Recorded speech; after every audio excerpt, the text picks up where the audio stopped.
Welcome everyone to a deep dive into one of the most contentious and complex geopolitical issue of our time. The surprising resilience of Russian oil exports, specifically its continued flow to India. Despite an unprecedented barrage of Western sanctions, this isn't just about oil, it's about shifting global power, the effectiveness of economic warfare, and the very real implications of the economic policies worldwide. To understand the loophole, we first need to grasp the enormity of the sanctions regime unleashed on Russia after its full-scale invasion of Ukraine in the February 2022. The West's goal was clear: cripple Russia's economy, particularly its ability to fund its war machine, by targeting its most vital revenue stream, which is the energy exports. Initially, we saw ban on Russian oil uh, imports by the US and UK. Then came the European Union phased embargo. But the biggest move designed to shift globally was the G7 price cap, implemented in December 2022. This cap aimed to restrict the price at which the Russian crude oil could be sold to third-party countries, third world war, third world.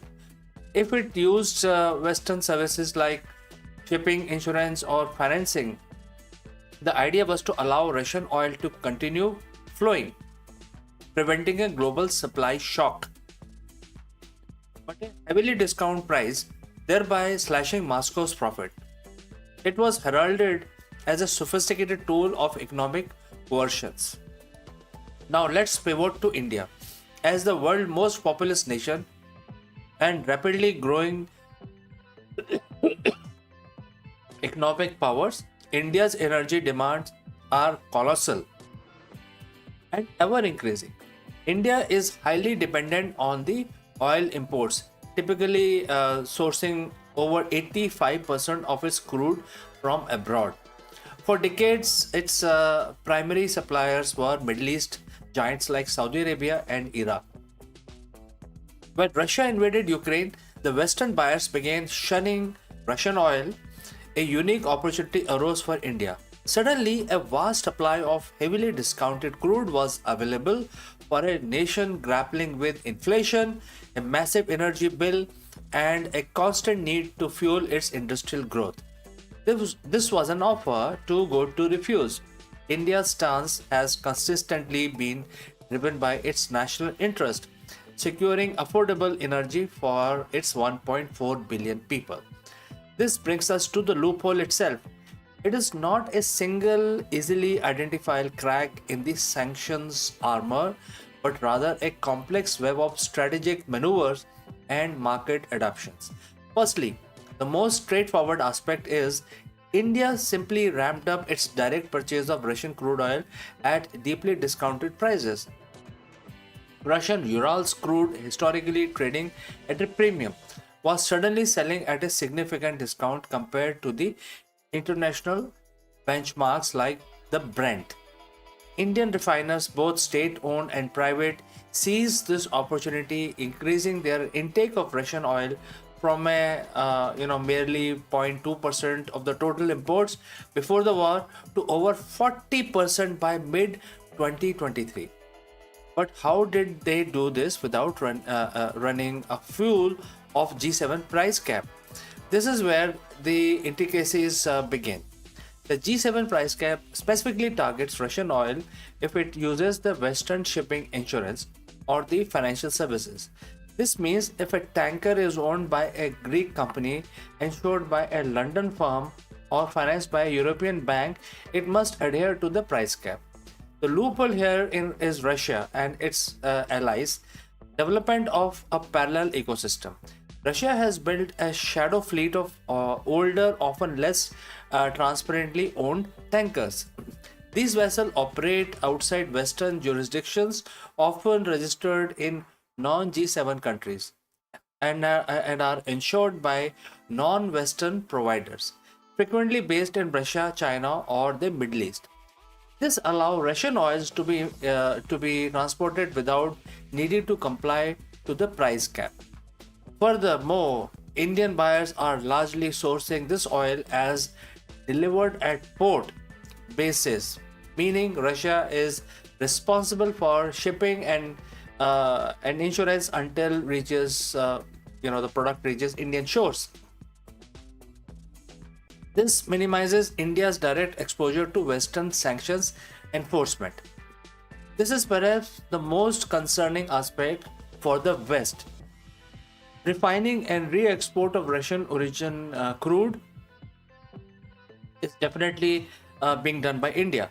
Once Russian crude arrives in India, it is blended and processed by Indian refineries. Under international trade rules, when crude oil is refined into a new product like diesel, gasoline, or jet fuel, its country of origin changes to where it was last substantially transformed. In this case, it would be India. This means that refined products which effectively originated from Russian crude are legally considered Indian products. And here is the kicker: many of these refined products are then sold in the international market, including to European countries that have banned direct imports of Russian crude. Major Indian refineries have reportedly ramped up their exports of refined fuels to Europe and the US, filling the void left by the absence of Russian refined products. Essentially, Russian oil via India is finding its way back into the Western market in a transformed state. This has led to accusation that India is effectively laundering Russian oil for Europe. Another critical component of this workaround involves the payment.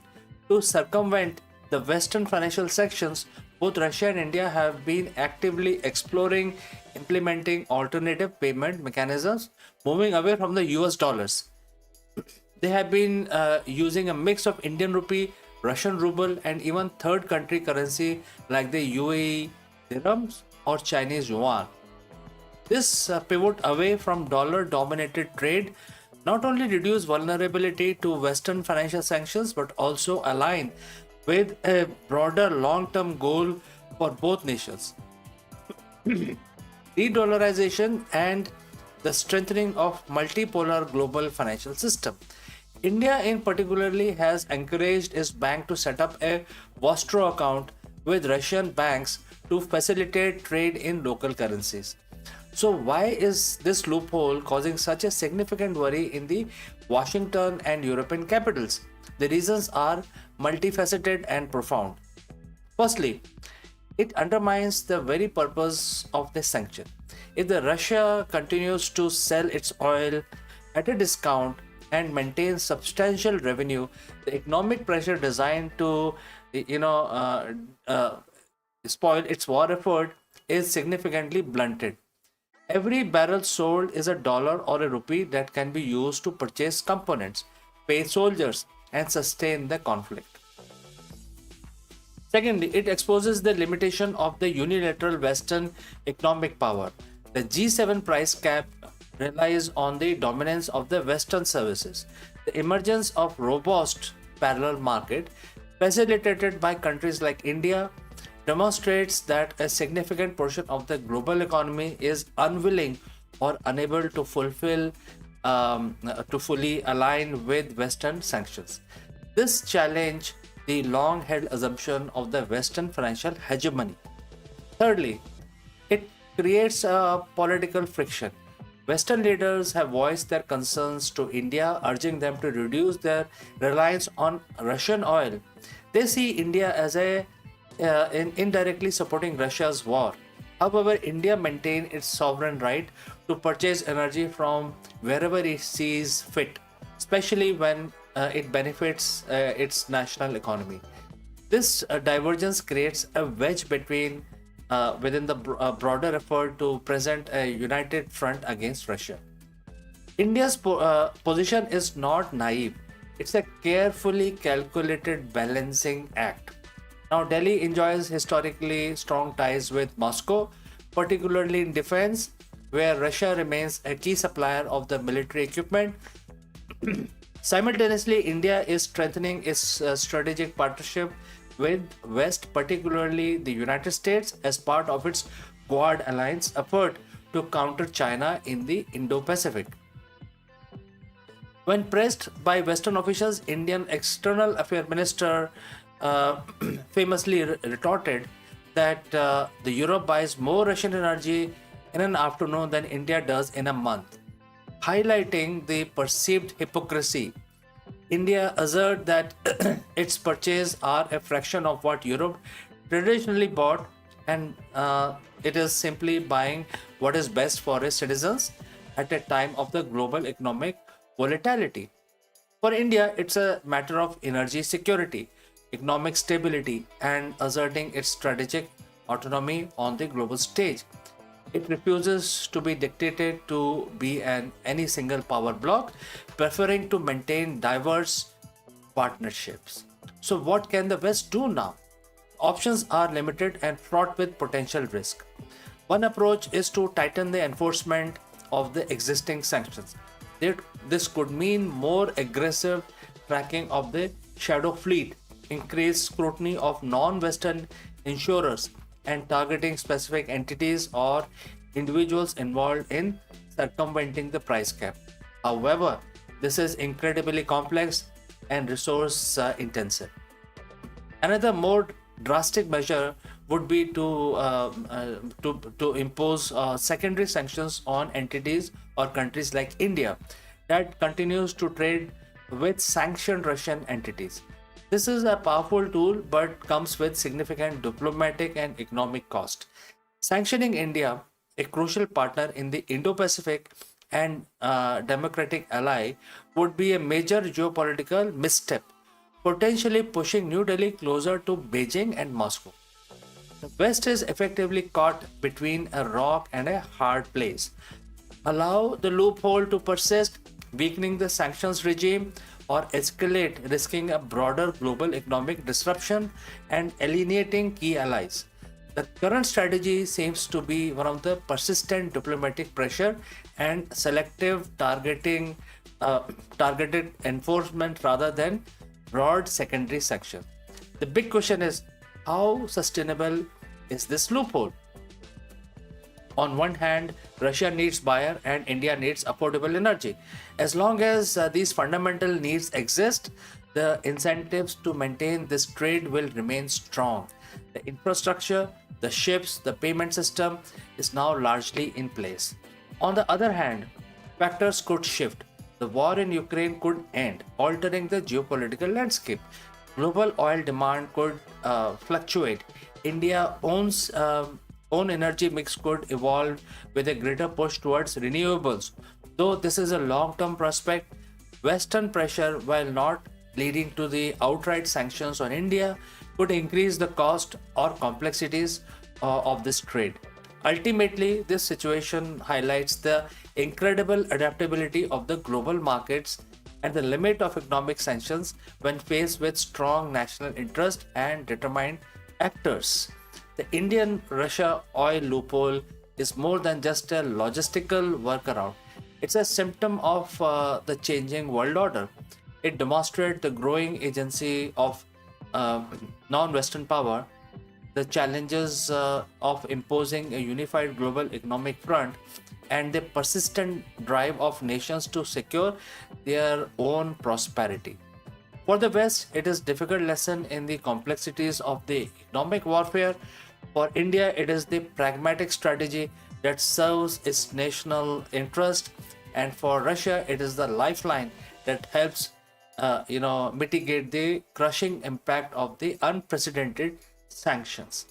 As the geopolitical chessboard continues to evolve, this oil loophole will remain a critical point of contention, shaping international relations and the future of global energy market for years to come. So, friends, thank you for joining me for this in-depth look. What are your thoughts on these complex issues? Let me know in the comments below, and don't forget to like this video, share it with your friends, and subscribe to our channel for more insights into the world of geopolitics. See you until next time. Bye for now.